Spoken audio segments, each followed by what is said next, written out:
Olá, mais um vídeo para o nosso canal dessa série onde pretendo aí apresentar o meu pensamento sobre a espiritualidade, né? Guardando aí o respeito por todos os pensamentos divergentes. Melhor eu pôr o microfone.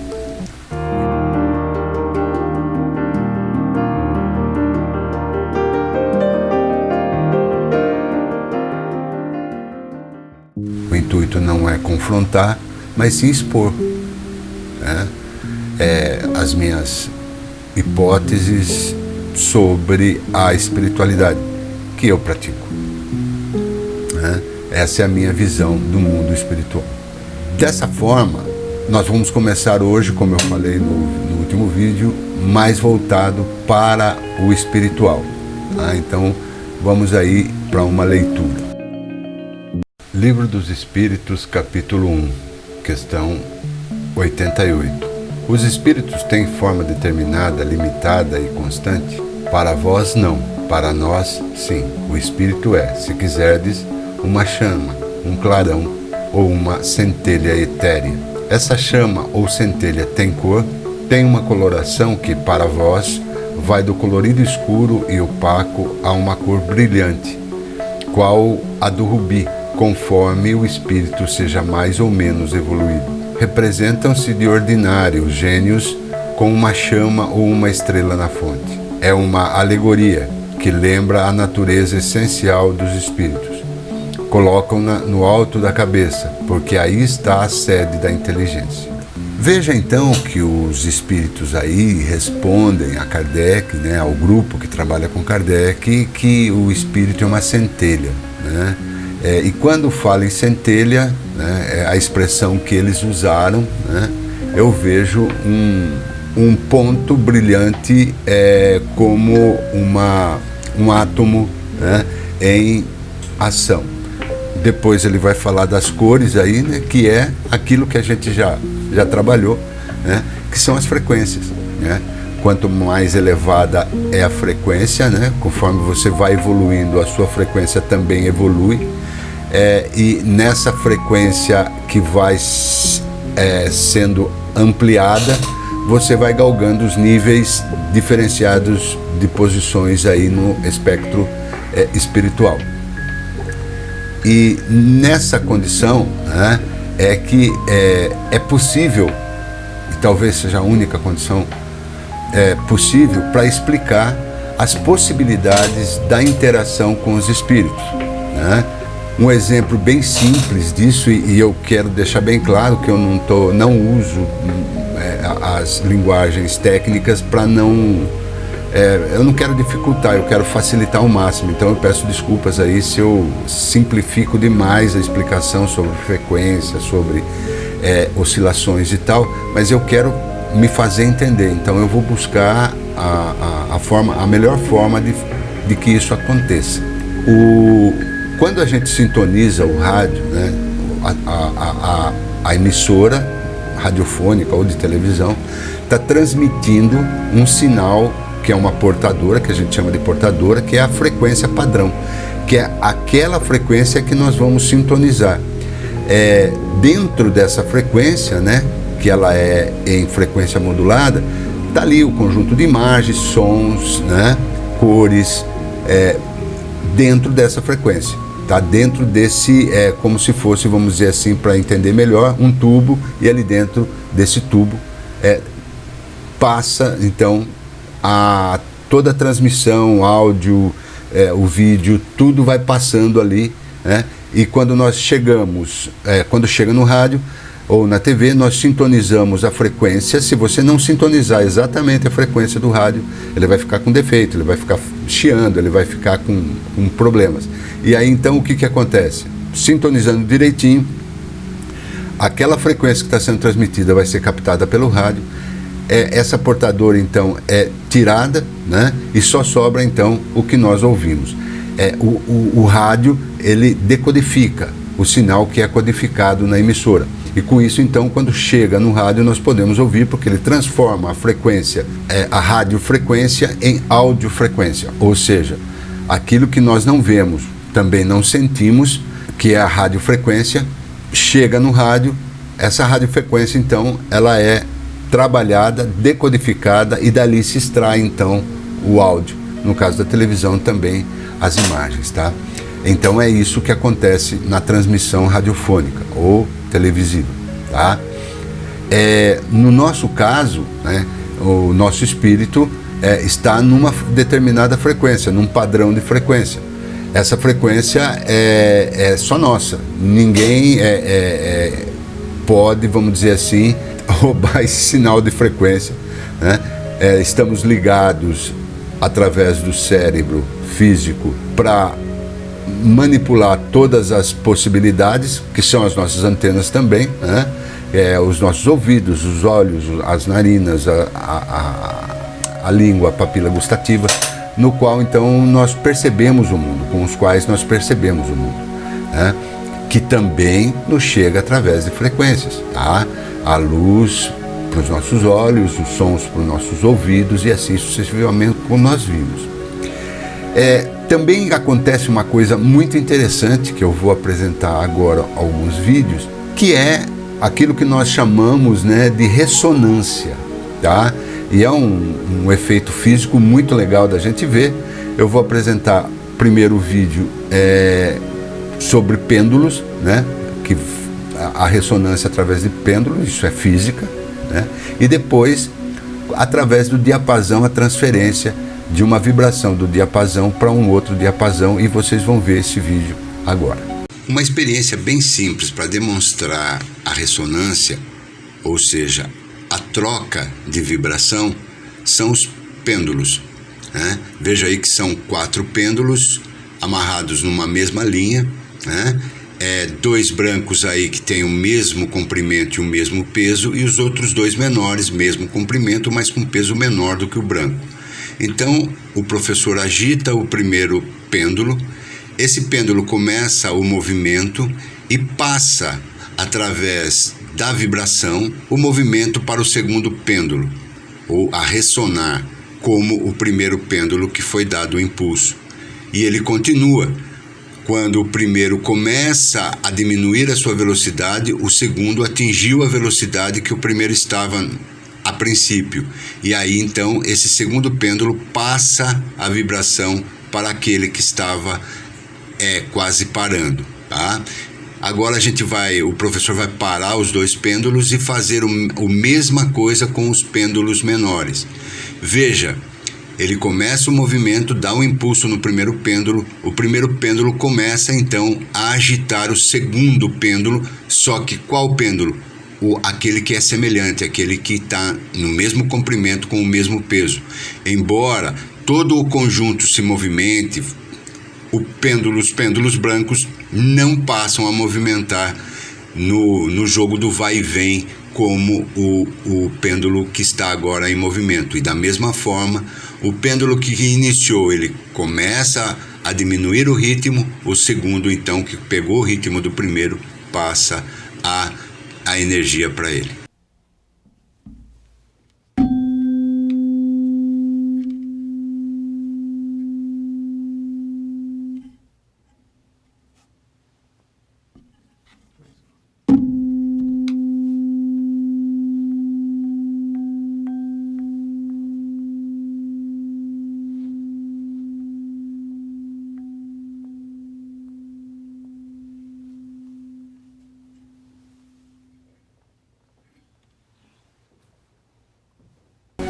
Até aqui, tudo bem? Tranquilo. Então, no mundo físico em que nós podemos testar, né? A ciência pôde testar, então foi possível perceber todas esses fenômenos que nós chamamos de fenômenos porque ele causa uma reação a uma ação que nós praticamos. Aí é que entra então a questão da incorporação, né? É a captação dessa transmissão do espírito desencarnado, tá? Nós conseguimos sintonizar isso e transmitir. Essa é a função, vamos dizer assim, do médium, tá? Nós sentimos paladar, nós sentimos cheiros, nós sentimos uma série de coisas que vêm da percepção do espírito desencarnado e que nós conseguimos. O nosso cérebro, então, consegue decodificar esse sinal e tornar esse sinal físico, né? Eu comecei a estudar o espiritismo, a viver, experienciar o espiritismo com mais ou menos 21 anos de idade. Eu estou com 59. Eu vi muita coisa, presenciei muita coisa, do absurdo mentiroso, tá, até poltergeist autêntico, tá? Eu vi muita coisa, participei de muitas coisas. E com isso, então, essa minha vivência e esse meu lado curioso, né, talvez, eu costumo dizer que eu sou talvez o espírita mais cético que existe, né? Porque para mim a experiência, a sensação é fundamental, mas não no sentido de produzir efeitos, tá? Eu não tenho assim aquela coisa de falar, não, eu vou produzir tal efeito. Não, eu estudo o efeito que se produziu, tá? A partir daí, então, mesmo comigo, tá? Mesmo comigo, eu me questiono o tempo inteiro. Eu sou um questionador de mim. Eu me questiono, tá? Sobre os efeitos, sobre as sensações, sobre a própria incorporação, sobre a percepção daquilo que estou sentindo, tá?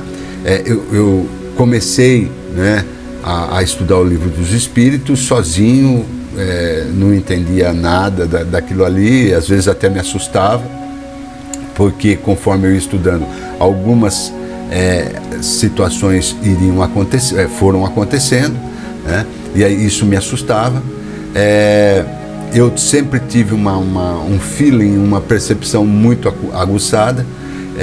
E aí então, quando eu fui pela primeira vez a um centro, na verdade fui a um terreiro de Umbanda, né, vendo tudo aquilo ali, aliás, eu não via e narrava o que estava acontecendo do outro lado com uma porta, né, parede e porta fechada. E aí quem estava comigo na época era o meu sogro. Ele falou: você está de gozação, você falou que você nunca veio, mas você sabe o que está acontecendo. Mas é que eu percebia, sentia, é diferente, e narrava, porque eu tinha a imagem mental do que estava acontecendo lá dentro, porque eu estava sintonizado com os acontecimentos, com as vibrações. Então ele ressonava em mim toda aquela vibração. Sou médium, capto, então era assim, foi assim. Fui convidado quando eu entrei para passar por uma consulta. A entidade que estava incorporada ali falou que eu tinha que desenvolver minha mediunidade, que até então eu nunca tinha desenvolvido. E comecei, e eu sou muito Caxias nesse sentido de querer fazer as coisas exatamente como tem que ser feitas, tá? Só que eu tenho, como eu disse, esse lado cético, né? Então, o que acontecia ali? Eu via, sentia, percebia, porém eu não sabia exatamente o que estava acontecendo. Passei a procurar informações e aí eu, né, nessa época não tinha quase nada de informação. Eu fiquei sabendo através de alguns livros, algumas coisas, o sincretismo, todo esse movimento, mas eu não sabia exatamente, porque não tinha material de estudo. Hoje tem muito material de estudo, né? É muito legal isso. E aí então, mesmo desenvolvendo ali a minha mediunidade na Umbanda, que eu acho maravilhosa, né? Afinal de contas tem tudo a ver com a minha ancestralidade, né? Então é minha casa, tá?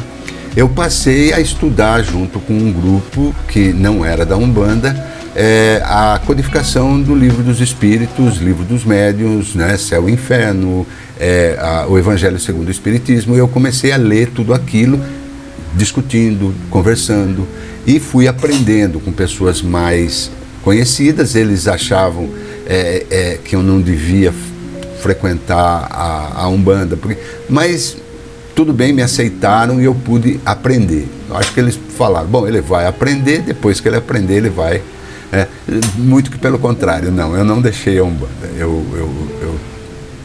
É minha casa, então não dá para deixar a Umbanda. Mas continuei, fazia trabalhos e eu tive uma sorte fantástica de participar de um grupo espírita que trabalhava com desobsessão. E ali é fantástico pelas possibilidades de aprendizagem. No caso do livro, no caso do Espiritismo, fica mais fácil porque tem muito material para estudo, né? Eu li toda a codificação várias vezes, não foi uma vez só. O livro dos Espíritos eu li um monte de vezes, estudamos um monte de vezes, porque sempre você acha alguma coisa que você não passou meio batido, mas que você vai, então não é ler de sopetão, é estudar mesmo, tá? E também André Luiz, eu me apaixonei por ele, li praticamente todos os livros dele, ditou pro Chico Xavier. Emmanuel também eu li, né? E li também o Miramês. Miramês é um amigaço. Miramês é um amigaço, porque eu pude também ver o lado que não tinha tanta resistência a essa hierarquia de conceitos, tá? Li também um livro fascinante, o livro Espírito Matéria, de um grupo de estudos lá do Rio Grande do Sul, fantástico livro, né?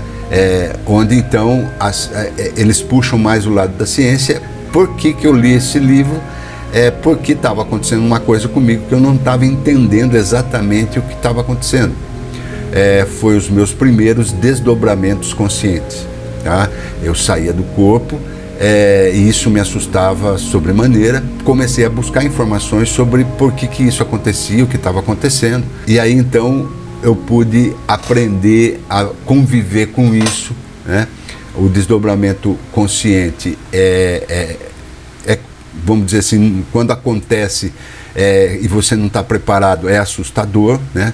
Você fora do corpo, porque a visão que você tem, se você, como eu, não estava preparado, é uma visão panorâmica de tal forma que você vê tudo ao mesmo tempo, até você aprender a focar, aprender a sair com segurança, porque sempre tem, e foi Miramês que me ensinou isso, através dos livros de Miramês, João Nunes Maia, que eu fui melhorando essa percepção, porque não tinha quem me ajudasse, eu não tinha ninguém para me ajudar. Então essa percepção, essa condição foi melhorando, eu fui aceitando com mais facilidade e já conseguia fazer assim algumas saídas, né? Podia ver os espíritos ali do meu lado me ajudando. Algumas vezes eu não conseguia ver, isso é óbvio, porque o nível deles é muito mais alto do que o meu, então eu não conseguia vê-los. Eles faziam um esforço danado muitas vezes para baixar a vibração deles para eu conseguir vê-los. Isso tudo foi acontecendo e eu fui estudando e juntando tudo isso para ver. Eu vou fazer um vídeo mais centrado na desobsessão, obsessão, tá? Mas esses vídeos que nós assistimos sobre ressonância já dá uma percepção o que vem a ser a obsessão. Não é um trabalho fácil, e uma das coisas que mais, como eu falei, eu sou Caxias, né? Quando eu me dedico a alguma coisa. E o que acontece ali? Eu li no livro de Chico Xavier, quando ele falou, Emmanuel, que precisa de 3 coisas para ser um bom médium, né? Disciplina, disciplina e disciplina. Então, o máximo, não 100%, o máximo, tá? Disciplinados. Eliminei palavrões, eliminei um monte de coisas da minha vida, locais de frequência e tal. Eu fui eliminando tudo para eu poder, então, me alimentar adequadamente quando eu ia trabalhar, mesmo na Umbanda. Isso me ajudou muito na Umbanda, tá? E isso me deixou cada vez mais sensível, né, as coisas. Conforme eu ia me aprofundando, conforme eu ia praticando, isso tudo me deixou bem afiado, vamos dizer assim, uma sintonia fantástica. E pelo fato de trabalhar em desobsessão, a minha gama de captação de frequência aumentou demais. Treinamento, é claro, não é de graça não, foi treinamento. Por quê? Porque você vai recebendo as entidades, diversas entidades que você não tem afinidades nenhuma com elas, né? E aí a partir daí então você vai percebendo, né? E recebendo informações de diversos espíritos, e com isso amplia demais a sua faixa de frequência, tá? Então é bem ampla a minha faixa de frequência, exatamente por causa disso. Embora hoje eu não pratique tanto quanto eu gostaria de praticar, tá? Mas é assim que eu sempre trabalhei, né, e me doei, porque eu não preciso acreditar. Tá? É isso que eu queria deixar bem claro. Eu, Lelo, não preciso acreditar, a coisa acontece, tá? Independente de eu acreditar ou não. Eu só vou ver o resultado, né, depois, tá? Ou seja, depois é que eu vou sentir, vamos dizer assim, o campo de vibração que eu fui, qual que é porque as imagens mentais ficam, né, meio fracionada, mas fica, e aí você consegue fazer essa relação. É muito importante, né? E aí é que agora, como eu disse, só tem uma forma de você entender o espiritual, essa ligação, espírito encarnado com o espírito desencarnado e vice-versa. Por que disciplina? Porque você tem que manter o seu nível de vibração, né? E não tem como mentir isso, não tem como dizer, não, eu sou evoluído, porque isso tem uma frase muito interessante dos espirituais que diga o que você pensa que eu digo com quem tu andas no mundo espiritual. E isso é válido, muito válido, porque é a ressonância. Se você baixar a sua vibração, você vai captar coisas de baixa vibração. Se você elevar a sua vibração, e esse elevar se dá pela disciplina, pela forma como você conduz a sua vida no dia a dia. E aí é que entra, e é uma coisa que infelizmente não se tem tanto apego, né? Porque é uma crítica que eu faço, volta-se muito mais para uma moral religiosa, tá? Do que uma moral intelectual. Fica naquela coisa da sofreguidão e não avança para conduta, né? O espiritismo que eu notei é exatamente esse apego fundamental num modo de vida salutar.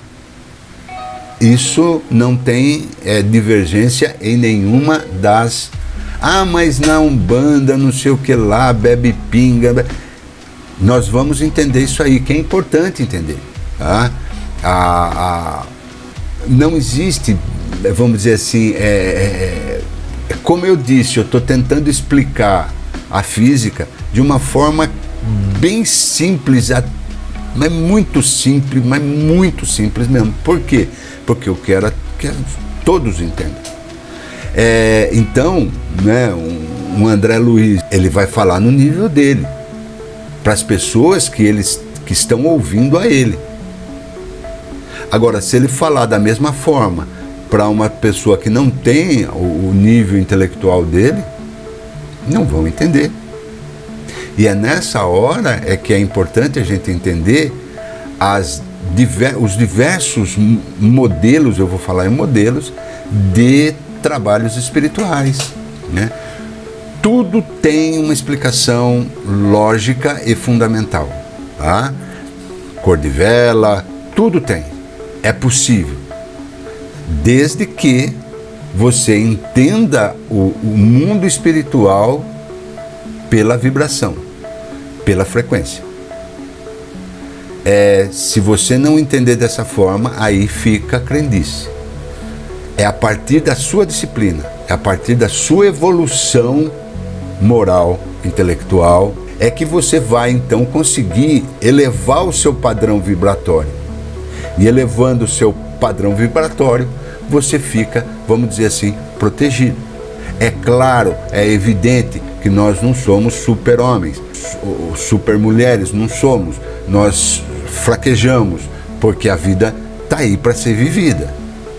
E o viver a vida, muitas vezes, nos joga para baixo. E é nesse momento que nós precisamos achar forças para sair. Muitas vezes, né, a gente vê e ouve o cidadão, o fulano vai lá, fala, estou precisando de emprego, não dá para dar uma ajuda para mim? O mentor que está ali, ele vai falar, vamos ajudar. Mas ele vai ajudar a arrumar um emprego para você no mundo físico? Não.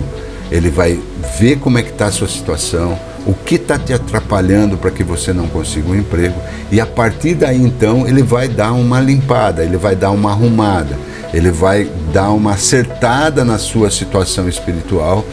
Como eu disse, né, dependendo da situação, são coisas diferentes, tá? Mas basicamente o espírito, se o espírito for, vamos dizer assim, o mentor, né, for interferir na sua vida física, ele não é legalzinho não, porque ele não interfere, ele não pode. O que ele pode fazer é te ajudar. Só que aí o que acontece? Essa ajuda vai depender também da sua conduta. Não adianta nada o mentor ali segurar as pontas para você, para que você consiga, né, pôr a cabeça fora d'água e respirar, e você não nadar.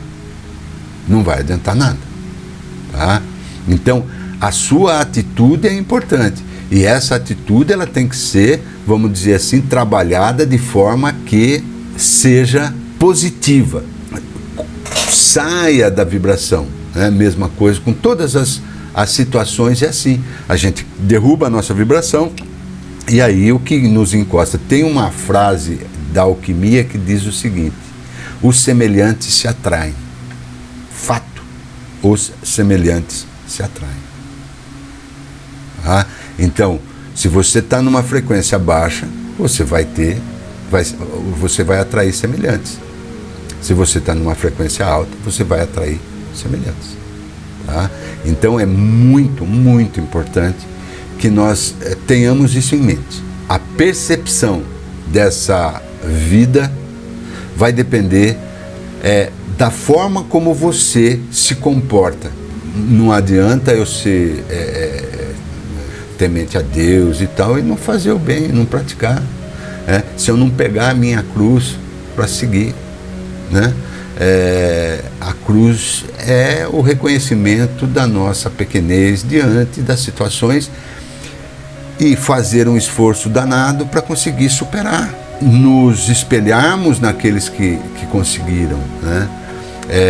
Sem a arrogância, sem a prepotência, sem um monte de coisas que nos jogam para baixo. Espero que eu tenha conseguido me fazer entender. Agradeço muito a vocês que chegaram até aqui no vídeo e espero, né, vocês aí curtindo o nosso canal, e peço para que vocês, a partir do momento que se sentirem à vontade, perguntem. É claro que eu pouco vou saber, mas eu vou buscar, né, informações para poder então trazer e nós melhorarmos a nossa compreensão para um mundo muito melhor. Muito, muito obrigado a você que chegou até aqui.